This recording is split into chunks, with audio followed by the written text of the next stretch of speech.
Today, I'm very lucky to be talking with writer, astrophysicist, musician, and theatre actor Alan Smale about Radiant Sky, the second book in his Apollo Rising series, following the critically acclaimed Hot Moon. Alan Smale writes alternate history and hard science fiction and is a two-time winner of the Sidewise Award for Alternate History. He is also a rocket scientist, having recently retired as director of HISARC, a division of NASA. Alan seamlessly blends his extensive scientific knowledge with his uncanny ability to present complex ideas in understandable terms to create riveting stories that invariably garner outstanding reviews from readers. His works include over 40 short stories published in some of the most iconic science fiction magazines, such as Asimov's and Abyss and Apex. His original Clash of Eagles trilogy won widespread acclaim from both critics and fans. Alan grew up in Yorkshire, England, received his doctorate in astrophysics from Oxford University, and currently resides in the Washington, D.C. metropolitan area with over 100 published academic papers. Thankfully, helping me navigate the worlds of astrophysics and science fiction is Lachlan Marnoch, a late-stage PhD student in astrophysics here at Macquarie, who looks at the host galaxies of radio transients.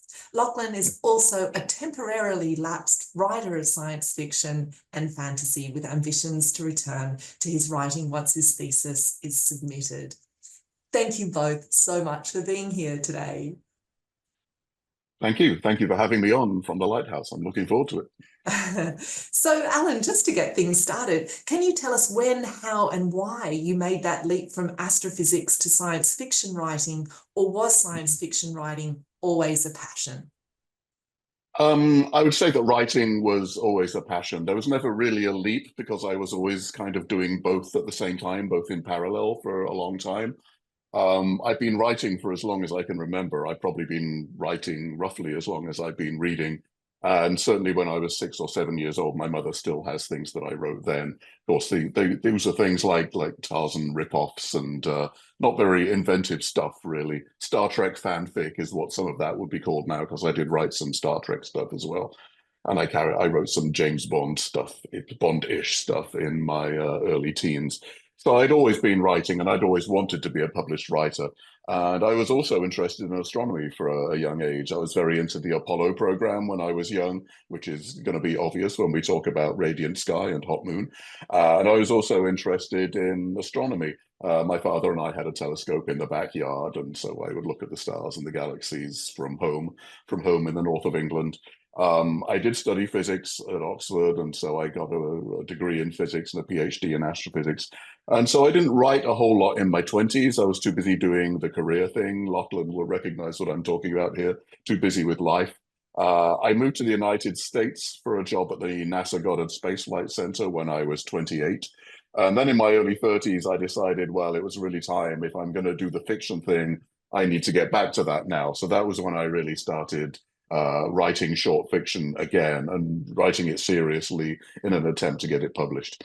And so the astrophysics career and the writing career really have gone along side by side with some, pauses on either side. So I never really went from one to the other, but was always interested in both. And what is it that you think draws readers to science fiction? Okay, well, I guess different readers could be drawn by different things. It is a very wide genre. Back in the 40s and 50s, I guess writers were writing about space travel and its consequences and giant robots and computers and stuff like that. And so they were talking about the technologies, where those might be going, trying to extrapolate, and what the societal impacts might be. And I think science fiction has gone on in that kind of way ever since, looking at new developments. Things like cloning and climate change and all of this kind of stuff. I think a lot of science fiction writers are interested in society as well, and they're kind of looking ahead to see what might come as a result of things like cloning. There's also the fun aspect. There's also wondering what other planets are like, what it's like to go to the moon or travel to the farthest reaches of space and time. So there's a lot of flights of fantasy and that kind of thing. What it would be like to travel in time, for example. I've always been interested in time travel stories as well as alternate history. And there's a certain amount of wish fulfillment there. I suppose people want to know what it's like to go to other planets or to go back in time, or any of the other things. As I said, science fiction, I think, is a very broad field. And people can come to it for all kinds of reasons. But some of it, if people are only used to the science fiction that they see in the movie theater, films that they're seeing, they might be surprised at the depth and breadth of science fiction in the written world, because there's a lot of really kind of powerful and thoughtful science fiction writing out there on the bookshelves. And so some of it is actually quite challenging to read. It's not just all ray guns and stuff. So I think all of these, but I think largely science fiction does try and respond to, in some ways, to what's going on in the society when it's written. We're often exploring possibilities for now or the near future through fiction. So I think there are many different reasons, but I think that all of them are valid, and I think all of them actually apply to me. I'm interested in the extrapolation. I'm interested in talking about society, but I'm also interested in the fun stuff. On that note, who would you sort of cite as your references in writing in science fiction writing? When I was young, I guess I did read a lot of Golden Age science fiction. So people like Robert Heinlein and Isaac Asimov. I read Ursula Le Guin, Larry Niven. I actually also read C.S. Lewis and Tolkien. I read a fair amount of fantasy at that time as well. The Powell Anderson Guardians of Time, time travel novels and short stories I enjoyed reading as well, because, like I said, I was into time travel. Not just the science fictional stuff, though. I also liked Rosemary Sutcliffe, who was a historical writer. I read a fair amount of historical fiction, so I guess it's easy looking back to see how I got interested in alternate history, which is kind of the convergence of science fiction and history writing. I love the Master and Commander novels by Patrick O'Brian, and Stephen Pressfield has written a lot of really immersive historical fiction. Particularly enjoyed the Afghan campaign, which I've read several times. He wrote a lot of ancient history, historical things. And so I think those are influences as well. More recently, people like Robert J. Sawyer and Stephen Baxter and Harry Turtledove and Joe Walton. I read a fair amount of all of those. And these days, I learn a lot from my peers when I go to writers' workshops, pro-level writers' workshops, where we're all critiquing each other. And so, I mean, we're all publishable writers, but we're writing to try and push the level of the fiction even higher, and hopefully maybe even into awards contention. So that's if I have influences now, I think it's probably from what I've learned from people who I'm in those kinds of workshops with. That's a really interesting point, because I think that there's always been a little bit of a tension as to, whether science fiction, and I mean, obviously Ursula K. Le Guin is a great example of somebody who really sort of pushed the boundaries in terms of what can be literary and the kind of critical acclaim that, sort of writers of science fiction who are doing amazing stuff. And yet, because of the sort of the genre label, perhaps don't get the same sort of level of literary acclaim. Do you think that is something that's changing? The literary acclaim thing, I think people are more used to science fiction now. I think it's much more in the zeitgeist in society. Things that were seen as kind of dorky or very off to left field a while ago are now sort of mainstream. A lot of the most popular movies are science fiction based. There's a lot of bleed over, I think, in the straight fiction world, in the straight literary world. I think you find a lot of science fictional ideas.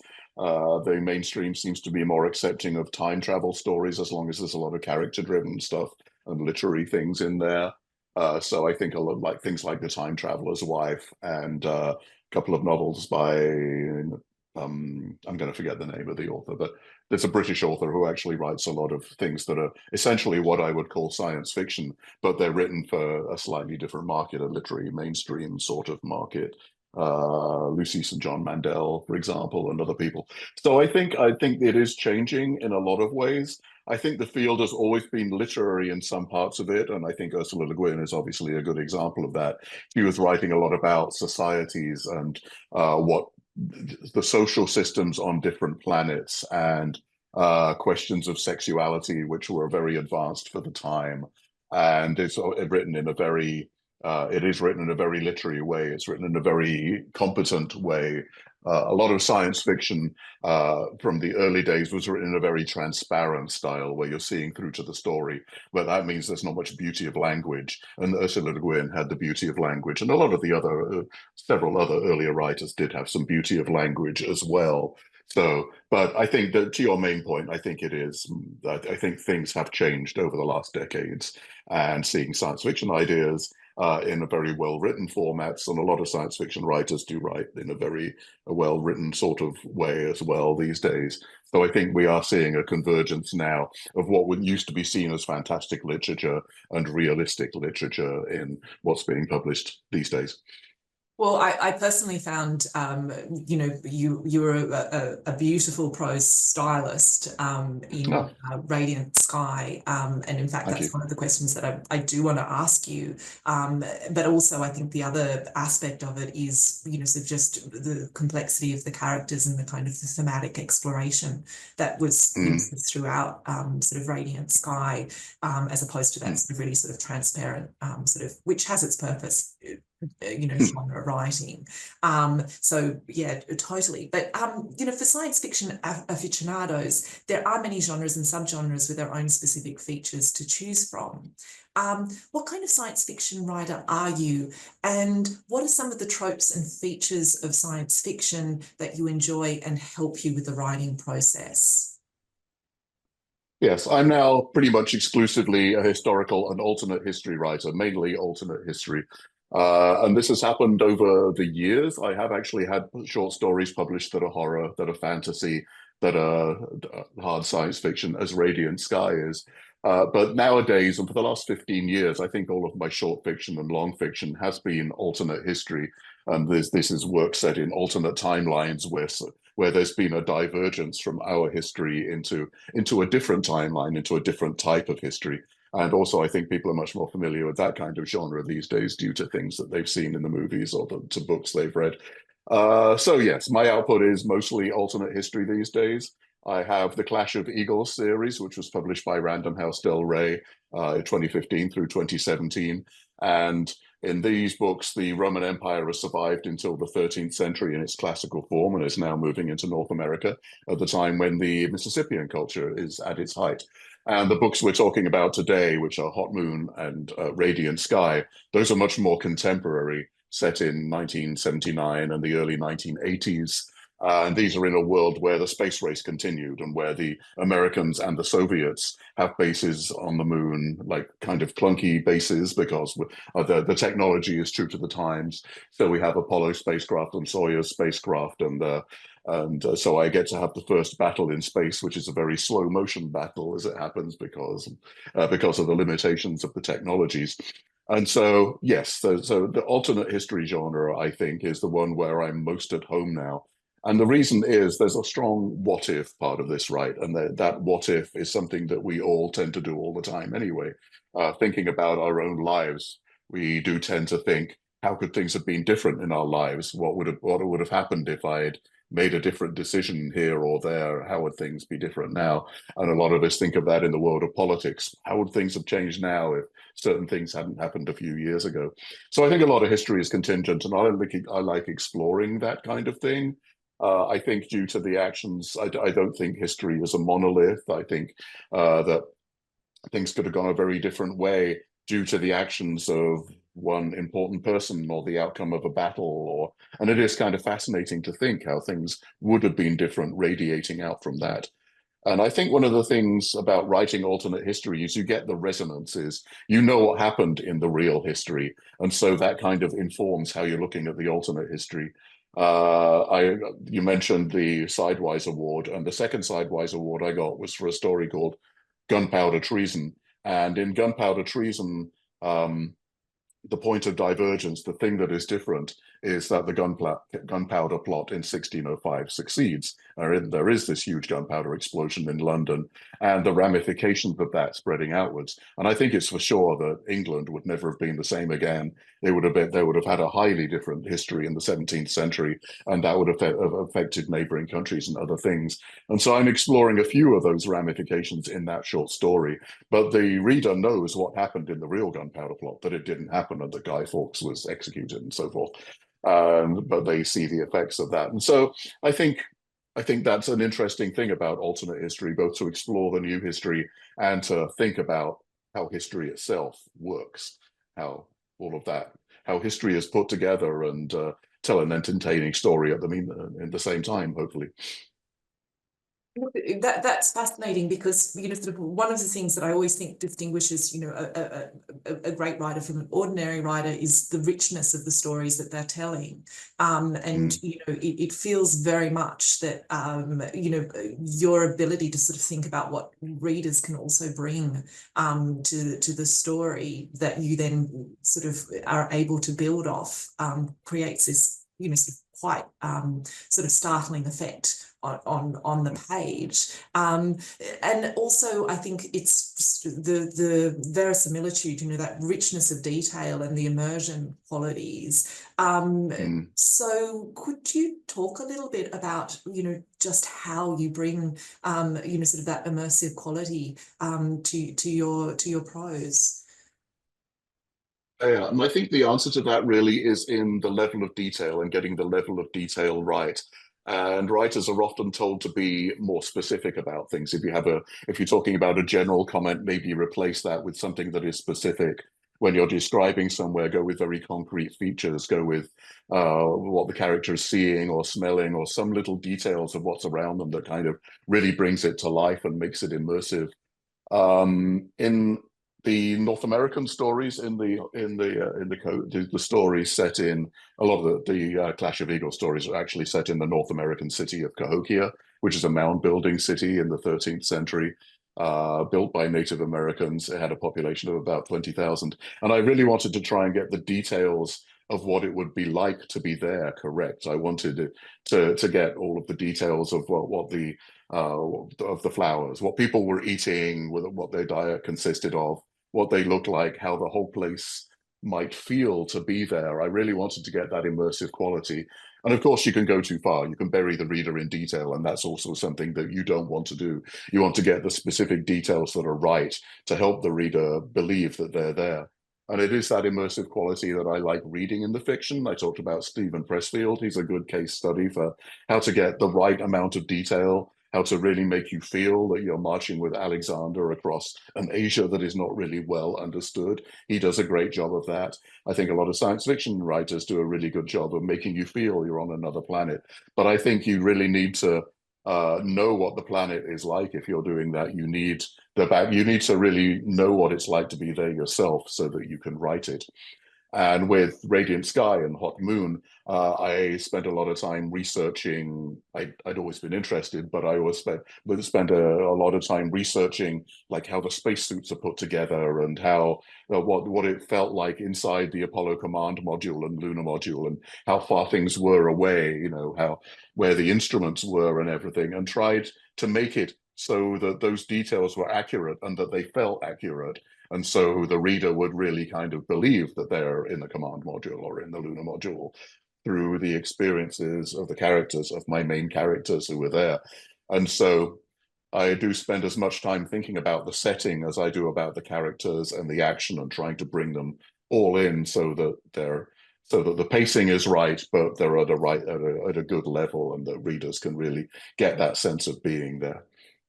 Look, as somebody who's professed to not being a reader of science fiction, I was a little perturbed by the hard science fiction and worried that it wouldn't be something that would engage me. But I have to say, from that very opening chapter, I was gripped. And part of that was certainly the experience of, you know, sort of Vivian Carter in a suit with no oxygen and no, you know, sort of shutting down. And the corporality of that experience was, I mean, it was a visceral reading experience. And, you know, I think that in terms of sort of hooking a reader, and also, you know, sort of actually, because often you can have a fantastic opening scene, but then it's difficult to maintain that level of, you know, sort of tension, excitement, action, and yet the plotting is just sort of superlative, because it does carry the reader all the way through to the end,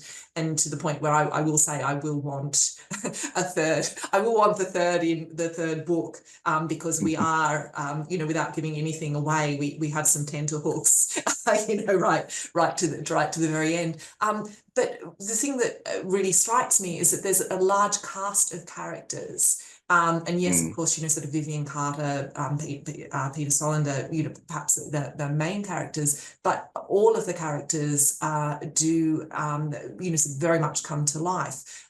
Can you talk a little bit about how you as a writer sort of managed to create a convincing set of characters, but also a set of characters who essentially have, you know, sort of trajectories and, you know, sort of a dimension to them? Yes, yeah, we spent quite a bit of time talking about setting, but people do read the books for the characters. Sometimes they read them for the setting. I sometimes read books for the setting, but it really is the characters that draw people in and help the reader kind of identify. And some of that is the relationship between the characters. And what I spent a lot of time doing was trying to get the camaraderie between the astronauts right and the cosmonauts, because we also see things from the cosmonauts' points of view in both books. So I think it is, I do spend a lot of time on that, and I spend a lot of time on dialogue. Like the dialogue back and forth is often what I'll write first in a scene, so that I get the feel of what's happening and who the characters are and how they're interrelating. Yeah, so in the Clash of Eagles books, in fact, the earlier books, in the trilogy, I had over 100 named characters, and I had to have dramatis personae to keep the people straight. There's an appendix in each book. There's not quite as many characters in the Vivian Carter books, but I did have to be careful and to make sure that they were all real people. And I think one of the key things is to make sure that they all have real motivations, and that these can be complicated and perhaps not even internally self-consistent. I mean, Vivian Carter herself, sometimes she's at odds with the Soviets, sometimes, but what she really wants is for everyone to get along in space. And this is obviously kind of a little idealistic. She wants to collaborate with Soviets where she can. She really kind of hates the Cold War in a way. She wants humankind to go together into space and all of that, and wants to collaborate, even while pragmatically she realizes that this is fraught with difficulties, and often she finds herself very much on the sharp end of those difficulties and in conflict situations. And so characters' keep saying motivations can be complicated, but also I think the important thing is to make sure that even the minor characters have personalities of their own. In Hot Moon, for example, Vivian comes aboard a space station with 6 guys on, and they all happen to be guys in this case. There are women in the space program. They're at a lower, they're obviously not 50-50. It's about 15-20% of them are women, which is far better than we did in the actual 1970s, but worse than we would like to see, and not as good as we have now. And I needed to make sure that I differentiated. There's all these guys, right? They all have buzz cuts. They're all astronauts. But I wanted to make sure that they were each distinct characters, and it wasn't just like this mess of 6 guys in a can. And so I made sure that I knew whether they were Army, Navy, or Air Force, where they came from, whether they were bulky or compact, what color their hair was. And that was just the start. I wanted to know where they came from, what their accents were, how they got on with each other, whether they spoke in a very clipped way, like astronauts tend to, or talked more in paragraphs, like I tend to, like I'm doing right now. But that was something, and what their word choices were. At the beginning of Hot Moon, Vivian is in a command module with her 2 crewmen. She's the commander, and she has Dave Horn, who is her command module pilot, and Ellis Meyer, who is the lunar module pilot. And I gave them all distinct ways of talking. So you can actually tell eventually by their word choices who is talking, even though I don't necessarily have character spoken tags next to each other. It's obvious who's talking from the way they're talking and how they're talking to each other, how they're talking to Vivian, and all of that kind of thing. And that is something that I also spent a while making sure I got internally self-consistent, that the characters do talk in their own specific ways. And that leads back to their characters. So what they say is important, what they do is important, how they react is important. And so those are many of the things that I took time to make right, and that I hoped would make the characters leap off the page and be believable as real people. And the crew at the beginning of the second book is the same. I spent a while making sure that I knew those characters before I tried to write those characters in the action scenes that begin book two. Do you keep track of that, sort of because you have a phenomenal sort of memory, or do you actually have notebooks and, sort of, I guess, an external sort of hard drive sort of thing?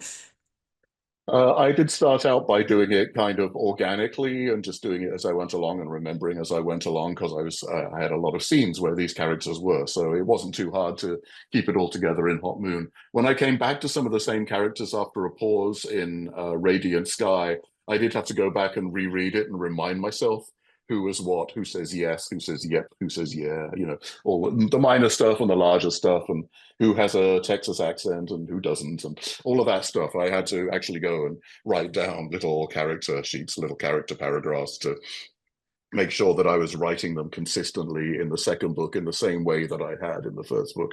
So it's a little bit of both. The memory does hold me so far, but after a while I do have to write stuff down and figure it out and go back and through and edit and make sure that I'm getting things right. One of the things that I found fascinating were the way that you managed sort of real world political tensions, like the Cold War, Red China, US Soviet tension. And, they're clearly really important to the Apollo Rising, sort of series as a whole. Can you talk a little bit about the role of juggling those sort of real world sort of political tensions in your fiction? Yeah, yes, I can. Um, Both Hot Moon and Radiant Sky are set entirely on and around the moon. There aren't any scenes set on Earth at all in those two books. So your focus is very much on what's happening off the Earth, what's happening in Earth orbit, what's happening on the lunar surface, what's happening in orbit around the moon and close to the moon. So your focus there is on the astronauts, but obviously everything they're going through is being informed by what's happening on the Earth. In the first book, even though I'm in a different, an alternate past, a lot of things are happening the same way that they did in our time. The Soviet Union is still invading Afghanistan. That invasion goes in a slightly different way. It happens a little earlier, actually, because of very good reasons. I don't necessarily get into a lot of the reasons, but things are happening that are going to be recognizable to people who were around during those times or who have read a lot about those times. And in the second book, that's also true. And in the third book, which I'm writing now, it's also true that we're seeing a lot of things that really did happen in the 1980s, a lot of the scares, a lot of the things that took place with Reagan and everything. And Star Wars features in the books, the Strategic Defense Initiative. That's a strong motivation for some of the quite justifiable Soviet paranoia about what the Americans are doing and what the Americans are doing in space. And so that's a very important backdrop. So we find out about that through direct reporting from people on Earth who are talking to the astronauts, or through news or things. So, various interactions, conversations between the astronauts themselves. And so a lot of the motivation for what's happening in space stems directly from what's happening in the Cold War on Earth and what the tensions and threats are. There's really kind of a proxy war going on in space in the same way that Vietnam was a proxy war on Earth. There are things happening in space where things break out into direct conflict in a way that would happen less on the Earth, just because it's kind of further away and people's attention isn't necessarily there. And so, yeah, the role of real world tensions and politics and prejudices does weigh into the background and the action of the Hot Moon series, the Apollo Rising series, in a big way. And I think that's true in science fiction generally, that what's happening, what happens in the real world does inform what's happening in the politics of the stories. So I think is that what you were getting at? I think that's probably a Yeah, look, partial answer. I found it fascinating because obviously, these are tensions that are present today. And I really admired the way that you allowed your characters to have both, sort of the prejudices, of the time, or, even to the present, where sort of there is sort of real antagonisms that are sort of very much sort of part of our political landscape now. Yes. And yet you could also, particularly in the characters like sort of Vivian Carter, where you see her sort of wrestle with her sort of deeper sort of moral compass and her feelings about people. So I'm thinking about I think it's Svetlana, the Svetlana, yes. yeah. Svetlana Belyakova. Yeah, Velyakova. You can see her sort of wrestling with those, and sort of the innate mistrust. And in fact, even in the initial sort of encounter with the one sort of the collaboration between the Russians and the Soviet Union and the US in that period, but also because it is one of those things where I think good literature doesn't cave in to sort of real world prejudices, but rather sort of holds them there to be sort of wrestled with and grappled with. And I think that's sort of what I was relieved to see, I think. Yeah, and I think this comes back to because at the beginning, I think this comes back to character, because not everybody is going to behave in the same way. Different people are going to bring their own experiences. Some of the guys in particular in Hot Moon had been in Vietnam. They had a very different idea, a very different view of what the Soviets were like. Some people were very hard over on hating anything to do with the Soviets and anything, and always having a natural distrust. And other people are more idealistic. And Vivian Carter, of course, has a little more balanced view. And Nikolai Makarov, who we meet in the first book, a Soviet, he has a much more idealistic view as well, one that is rather kind of laughed at in a way, not laughed at so much, but there's an obvious tension between him and the woman, the cosmonaut you just mentioned, Svetlana Belyakova, who is much more suspicious, much more aggressive in how she perceives American imperialism. She's much more of a card-holding communist than he is. He sees things slightly differently to her. Vivian sees things slightly differently from the people around her, and the people around her are a spectrum, essentially, of various beliefs and various levels of knowledge that they have about both what the Americans are doing and what the Soviets are doing on Earth and in space. And so you can get some interesting tensions in the book between the characters based on that, between what they're likely to believe and want. This leads into their motivations as well, and their fears and everything. So yes, it was a fun way to explore the world of the Cold War through the lenses of the various characters in the Apollo Rising books. Yeah, well, look, I appreciated that because, sort of at the outset where I wasn't 100% sure of where things were going or what was going to, I had, sort of feared that we were going to have a very sort of stereotypical, sort of journey through those tensions. But actually what happens is that we end up with a really sort of complex and balanced, sort of, foray, which, is technically a very difficult thing to pull off, I think. So I much appreciated that, and I'm curious to see where this will go in sort of the next level. Lachlan, you had a question for Alan. So going back to the sort of alternate history discussion, I did notice that the point of divergence for Apollo Rising's alternate history, that is that Soviet cosmonauts land on the moon ahead of the US, and which results in a more prolonged and rapid advancement of space exploration and technology. That is quite similar to one in the TV series For All Mankind. And I was curious if these novels, if there was anything about them that was a response intended as a response to that show, or if it was more of a coincidence, I suppose.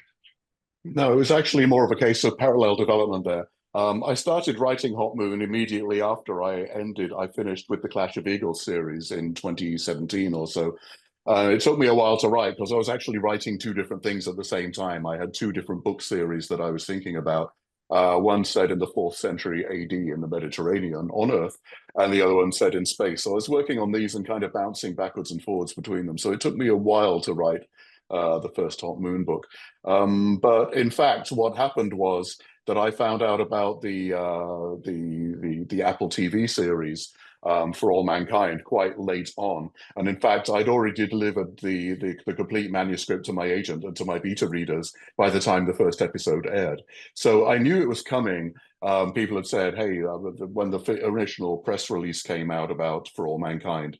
I was like, oh gosh, I wasn't very happy at that precise moment because I thought I had something fresh and original and exciting and that nobody else was doing. And it turned out that somebody else was doing that. I didn't actually watch the first episode of For All Mankind until after the first book came out. And this was something my agent actually was keen on. She said, don't freak yourself out. It's completely different from what you're doing. Just wait for a while. And so that is, in effect, what I did. I actually like the series. I particularly like the first 2 seasons where they're looking at they're looking at things in a kind of similar way. So yes, the initial premise is roughly the same, because the guy they called the great engineer, Sergei Korolev, sorry, because he survives his health issues at the beginning of 1967. The Soviet space program is more successful, and they do end up landing on the moon first, and just beating Apollo with the 11 to the punch there. But I think the two things. This is the interesting thing about the point of divergence, because then the two things go off in a completely different way. For All Mankind does concentrate largely on what happens on Earth. There are some soap opera elements. There's a large cast of characters. I think it's actually very well done. Particularly the first and second series, like I said, where they're talking about the Apollo program itself, by and large, and the US base on the moon. And so I really enjoyed that, and I thought they did a great job of it. I also think it's actually completely different from what happened in my Hot Moon series, which is set entirely on and around the moon with a much smaller cast of characters and less of the Earth politics. So I think we've got ourselves kind of a neat little subgenre there, alternate Apollo fiction. And there are also now some short stories being published in Analog magazine by Rosemary Claire Smith. One of those short fiction pieces is also set in an alternate Apollo era, and that won the most recent Sidewise Award for alternate history. And so we're all doing these things where we're talking about it. Well, Rosemary and I are talking about it amongst ourselves to make sure we don't accidentally get too close to what the other one is doing for our future tales. And so, but it's really interesting to write, and we're getting really different stories out of what are kind of a very similar sort of starting point. Yeah, I imagine that moment where you first heard about For All Mankind must have been quite frustrating. But I agree, obviously, you've explored it. The two texts have explored it in quite different directions. It is curious how these things, this kind of thing actually happens fairly often. It's just that I suppose that the seeds for an idea are in the culture, and by some kind of parallel or convergent evolution, they tend to appear at roughly the same time, completely independently, like the light bulb, I suppose. Yeah, and I think we were coming up to a big anniversary at the time. We were coming up to the 50th anniversary of the Apollo 11 landing. And I figured when I was writing this, I was naively hoping things would develop a lot more quickly than they did. So I started writing Hot Moon in the middle of 2017. I had some hopes that maybe it would get published around the time of the 50th anniversary of the Apollo missions, and that would help the sales of the book. To be, pragmatic about it, I was hoping that would work for me in a good way. And it's quite possible that the writers of the Apple TV series were thinking along the same lines. I just came back and looked it up, and the first TV show trailer came out in June 2019. And that was when I breathed a sigh of relief, because it seemed, from the trailer, that it seemed almost entirely set on Earth. And so that was actually a great relief to me. And like I say, by the time it premiered in November 2019, my whole book was finished and in the hands of my agent. And things took longer than we expected. I didn't get the first offer for the Hot Moon publication until February 2021, and then the editing process takes a while. And then COVID happened, and I mean, COVID was happening around about that time, so that was one of the reasons why everything slowed down when I had the book out with various publishers. So it did take a while, and so the book ended up coming out well after the 50th anniversary. But I was very encouraged that the 50th anniversary was actually a big deal in the US and maybe in other places as well. And so I think a lot of people got interested in the Apollo program, reinterested in the Apollo program then. And so maybe that helped the sales of the book as well. So I think it's all worked out pretty well, actually. I'm kind of pleased in the final event. I did have this gulp moment where my editor was writing to me and saying, "Do you know about this thing that I'm hearing news about, the Apple TV series? Is anything likely to happen with that?" And I'm like, "I have no idea," because at the time, again, not to belabor the point, but the Apple TV series, we weren't sure what the quality was going to be or anything. It might have sunk without trace. Unfortunately, it didn't, I think. I think it is a very good series, and there are a lot of really good Apple TV dramas out there these days coming out on that network. So, but I think everything has actually worked pretty well together in a very kind of synergistic way, and so I'm happy the way things have turned out, actually.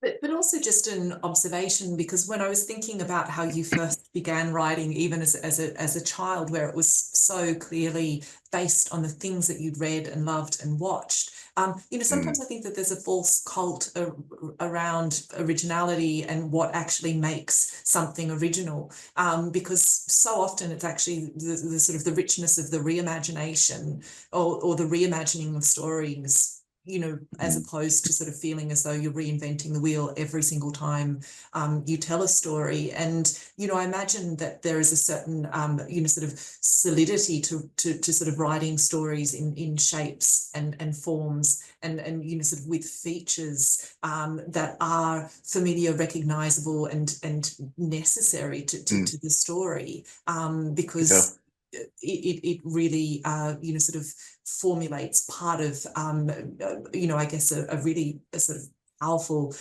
genealogy of stories. And, that connection of sort of humans to sort of history, stories, and the events that have sort of mattered and changed. So I mean, and one of my observations is that especially people who are starting out in writing, the desire to do something that's never been done before, in any way, shape or form is often a sort of a fool's journey in many respects. Yeah, and I think that's right. As long as you don't fall back on cliches, there are lots of genres that have been done to death, like vampires or dragons or whatever. But when I say done to death, I just mean there's a lot of it around. And if you can think of an original way of looking at that, then people are going to see the familiar. Maybe they like dragon stories, and the unfamiliar, in that you're putting a whole new twist on it. Whatever your own personal twist is as a writer, your dragon isn't going to be the same as everybody else's dragon.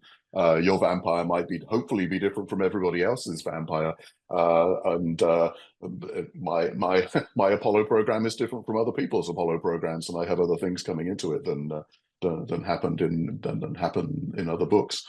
So I think you're right. I think it's a question of putting your own stamp on something, and when you're a journeyman writer, not being freaked out by the fact that maybe what you're doing is in the same kind of ballpark as somebody else's.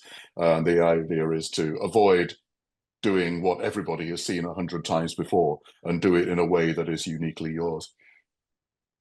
So obviously, with your career in astrophysics, you have a tremendous wealth of research and knowledge and expertise to draw upon when you write your science fiction.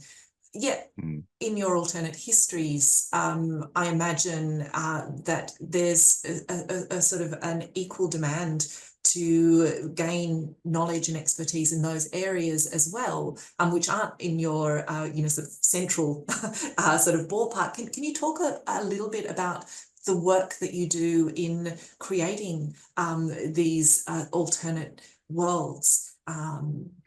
Yes, sure. So when I realized that the Clash of Eagles series, I'll start there.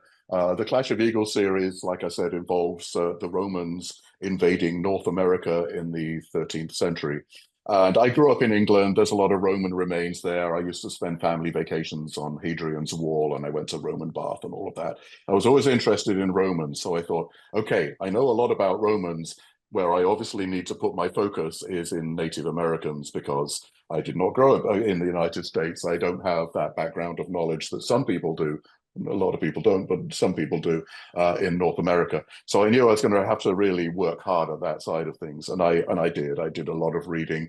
I read all I could get my hands on about Cahokia, about the cultures that were in the area at the time, about other Native American tribes and nations, because obviously all of these communities and tribes and nations have differences about in what they wear and what they eat and how much we know about them in some cases. So I knew I was going to have to do a heck of a lot of research there, and so I read about 150 books about the Native American cultures and about ancient North America.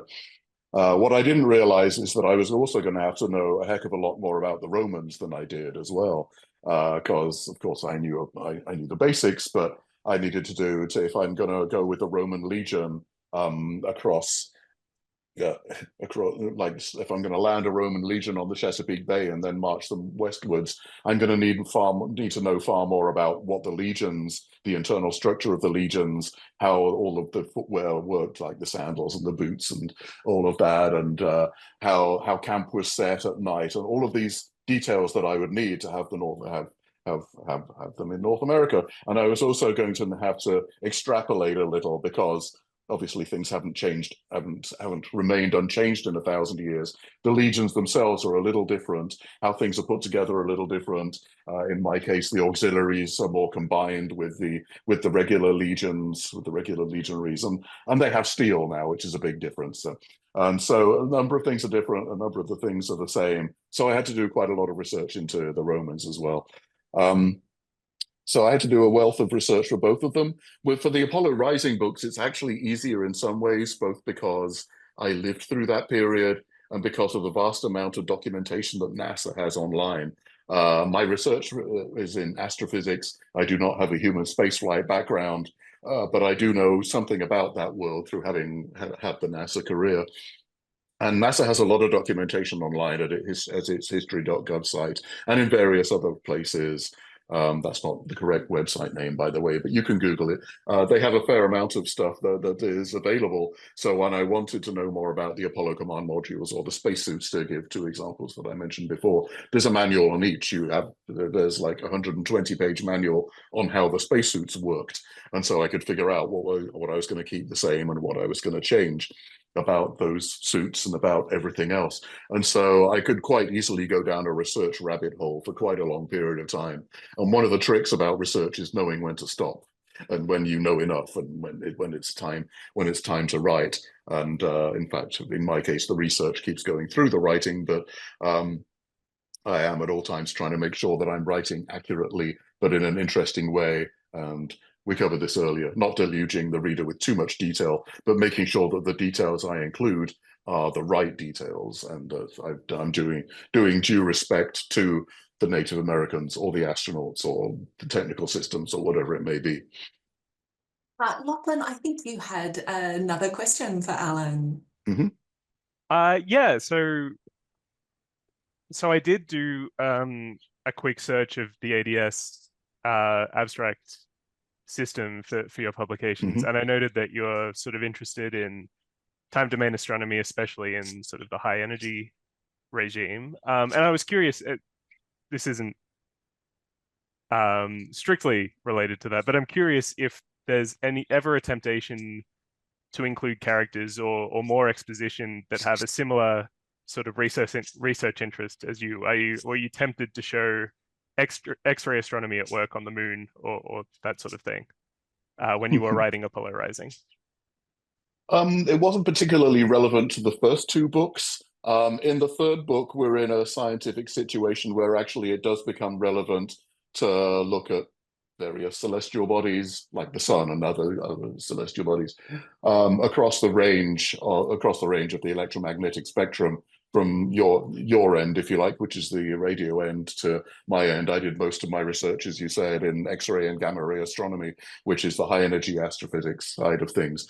And the high energy astrophysics, essentially, the point of that is you're looking at photons that come from very extreme physics, whether it's black holes or neutron stars, or it's very high temperatures. So it's either high gravitational fields or high temperatures.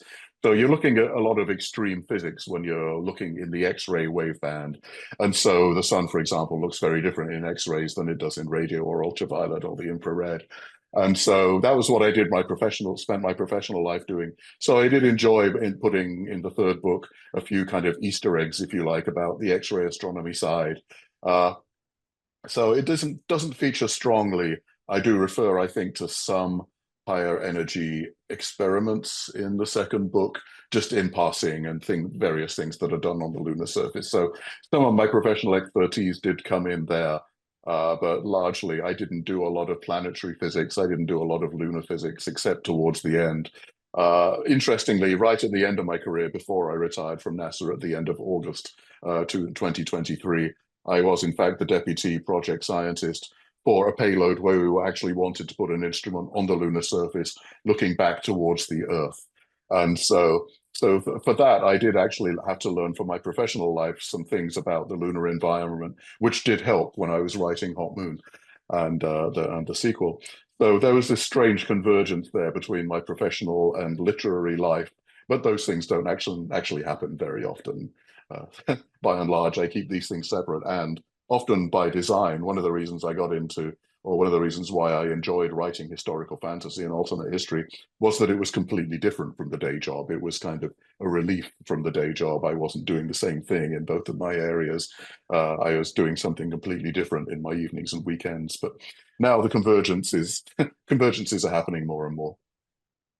It was the most real that the moon had ever felt to me. And I think the craters and, sort of the descriptions and the proportions of that you really captured did actually change the way that I thought about, space, the moon. So I actually deeply appreciated that, even the sense of, I know that they're not seas, but, that they'd been named the Mare, all of the craters, but I think particularly the three different types of craters and the one with a really sheer wall. And, I mean, the fact that I can still talk about these things, I've now got those images in my mind, which I think I will probably always carry with me now. So I'm really grateful to you for that. But that's great. What advice do you have for writers starting out in science fiction, and for those science fiction writers who actually might have a manuscript that they're sitting on, hoping to do something with? I think one of the greatest things you have to do is persevere. I've been in writers' workshops when I was younger. I was in writers' workshops with people who hadn't been published, and a lot of those people were never published because they didn't persevere, and not because they weren't really good enough. And that's fine. You can get interested in other things, and you can go on, and you don't have to be a writer just because for a while you thought you wanted to be one. But if you really want to be a writer, then perseverance is key. We touched on some of the other things earlier on, to be original, to be as original as possible within a field that's obviously been mined extensively in many areas. I think it's important to get the sense of wonder into your writing and to write something that you are really interested in yourself and really find is fascinating. I've always found the Apollo missions fascinating, and I think hopefully, or probably, possibly, some of that fascination comes across in the fiction itself and helps to excite the reader. And so I think you need to write about something you're really interested in, and you're probably going to be rereading your own manuscript a number of times. So it helps to be really interested in what you're writing about, because you're going to be rereading it a lot.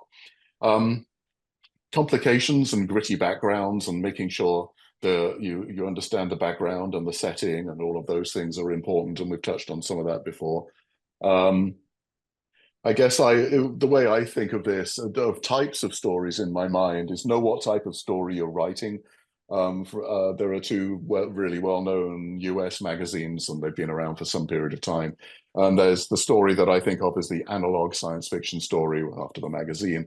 And those are often problem-solving stories. Those are the stories where characters get into a fix and have to figure a way out of it. Problem-solving stories are really interesting. I tend to write the other sort, though, which are more published in Asimov Science Fiction magazine, which I've been published in myself a few times. And those tend to be more about choices and consequences. They're all about science fiction or fantasy. They're all mainly science fiction in both of those cases. They're all science fictional stories, but they're exploring them in different ways. And so you can take a situation, a setting, and work through the consequences of a character's action. And I think the analog stories tend to be more about the science, and the Asimov stories tend to be more about the character, and about the characters. And I think it does help to keep straight in your mind what type of story you're writing. There's no right answer, but it does help you, particularly with knowing where to send the manuscripts to get published. And that's, I think, the second part of your question, which is advice to scientists who are trying to get published. I guess it's probably different. I don't know whether you were talking specifically about short fiction or about long fiction. There's a lot of short fiction markets that writers can work their way through, sending manuscripts out and getting inevitably rejected and then having to send out to other markets. And I and every other writer I know have been rejected multiple times, often for stories that got published and got maybe some acclaim after that for the quality of the storytelling and so on. So that's where the perseverance comes in. I think you really have to stick to it and not get discouraged if your manuscript is rejected 20 times, because there probably is still a market. There is still an editor out there who might like it. And the same is true for longer fiction. I think there are some stories that everybody hears about like the first Harry Potter novel being rejected 20 times before it was accepted. Longer fiction, the road that I went was to get an agent first. I went with the Clash of Eagles books. I wrote a novella called A Clash of Eagles, which was published in an anthology of original novellas, and it was that won my first Sidewise award. But at the time, I knew that I was interested enough in this world to write a novel based in that world. And so I was looking for an agent around about the same time, and having the Sidewise award didn't hurt, obviously. And so I wanted to get an agent because I wanted to pitch to the major publishers, and you can't do that unless you have an agent. So that was my route, and it worked out pretty well for me. But there are also a lot of independent publishers who you don't need an agent to submit to. And so that is another route that people can go when they're trying to get published, is to send directly to the smaller independent publishers. And they are smaller, but they are well respected. There's a number of those publishers that I think are worth publishing with. And in fact, Kasich Science Fiction and Fantasy, who publish Hot Moon and Radiant Sky, I would say they're well up in the independents, but they are still an independent. They're still run with a fairly small number of people. There is one publisher, and they have a number of editors who work with them, but there's one main associate editor. Her name is Leslie Robin, and the publisher's name is Shahid Mahmood. And they do a great job with what they do. And I think that they're an extremely well-respected independent publisher. So that is another route that people can go if they have a manuscript. Did I answer the question there, or are there other parts of that you want me to dig more deeply into? I think Lachlan had a little addendum as well. Oh yes, I would just, okay, out of curiosity, as an astrophysicist myself, if and I suppose it's not really a different answer than the answer you already gave, but if there was anything special that science academics could do when trying to make their own entry into the science fiction market. I don't think so. I don't think it hurts to mention your professional credentials, and I used to do that as well when I was submitting science fiction pieces. I think it helps the editor to know it doesn't necessarily have to do with the content of the story, but it helps them to know that you are a scientific person who can analyze things in a certain way. And I think the academic background does help in some ways if you have one. Like, for example, I read some when I was researching Native Americans and when I was researching like the history and the archaeology and the anthropology of people who are now studying Cahokia and other ancient cultures, it helped that I wasn't, because I was an academic, it meant that I wasn't really afraid of the jargon. I would start reading an archaeological paper and know that I didn't have the jargon, but hope that it would make sense when I drilled down far enough, and that I kind of recognized the style in which these things were written. So I think that helps. I think that side of it helped me, and I don't think it hurts to just mention in passing in your cover letter or whatever in conversation that you do have that kind of science background. Um, I think the NASA background did help me when I was publishing a book that has a lot of NASA characters, because I tend to know how those people talk and how they think. Because I have met a number of astronauts along the way, and astronauts have changed with the years, and so they're not quite the same as the Apollo astronauts, you know, the hardened military types of days of yore. But it does help to know the jargon a little bit, and I think that also helped. So yeah, I think it does help in a way. It doesn't necessarily help with specific publishers. I don't think. I'm not aware of a connection there, but it does support your case, I think. Just as a final question, you've been so generous with your time. What's next? And are you currently working on any new projects that you'd like to share with us? At the moment, I'm working really hard on the third book in the Hot Moon in the Apollo Rising series. I am contracted to write that book. That will probably be the last full-length book in the Vivian Carter universe, if you like. So that should be coming out towards the end of next year. I'm still busily writing it. I have a good first draft of it. I'm going through and doing a lot of editing now, because I tend to write really loose first drafts and then fill things out in the edit. That's not the way everybody does it, but I like to get a good idea of the story before I work my way into some of the details of what's happening in the story, and it saves me from having to rework things too much later on. I might write some short fiction in the same universes and try to sell those to Asimov's or other places, Analog. I still do have some other projects in the works. I briefly mentioned the series. I have another alternate history novel that hasn't been published yet, and that's set in the Mediterranean of the 4th century AD and stars Hypatia of Alexandria at the Library of Alexandria. And so I really enjoy that world. I really enjoy writing in it. So far they've thought it, the editors in the mainstream publications have thought this a little bit too obscure, perhaps, for their readers. And so I'm still interested in writing that. It'll probably come out from an independent or a small press. So, but what I think I'd like to do with that is like finish the whole thing and then try and sell it as a whole thing, so that the books come out really close together. And I've noticed that's something that the independents are doing. They're having books in a series that come out a couple of months apart rather than a year or two apart. So I want to work on that. I do have a short fiction novel coming out, completely different genre, at the beginning of January 2026. And this is cryptid fiction, in fact. This is about cryptids are animals that some people think exist, but their existence isn't proved. So Bigfoot and the Loch Ness Monster, they would be cryptids. There is this line called Systema Paradoxa from eSpec Publishing, where they publish cryptid fiction. And so, because I fancied trying something completely different, I will have something coming out from them in January of 2026, like I said. So that's got a way out, but a way out in the future. But that's something I'm kind of interested in. And I would like to get back to doing more short fiction as well. I've been doing a lot of books recently, and I would like to get more works out back in the places where I used to publish, and maybe some new venues. So I think that will be something as a break from the longer books. I think I'm going to get back into short fiction sometime next year when I have time. My goodness, such a prolific work ethic. I think so. Look, thank you so much for joining us, Alan. It's been an absolute delight and pleasure. Lachlan, thank you so much for accompanying me on our sci-fi moon adventure. And mostly, Alan, thank you so much for writing Hot Moon and the Apollo Rising series, because it is a total gift. And I'm very much hoping that it's not too long to wait before the third in the Apollo Rising series. Thank you, Alan.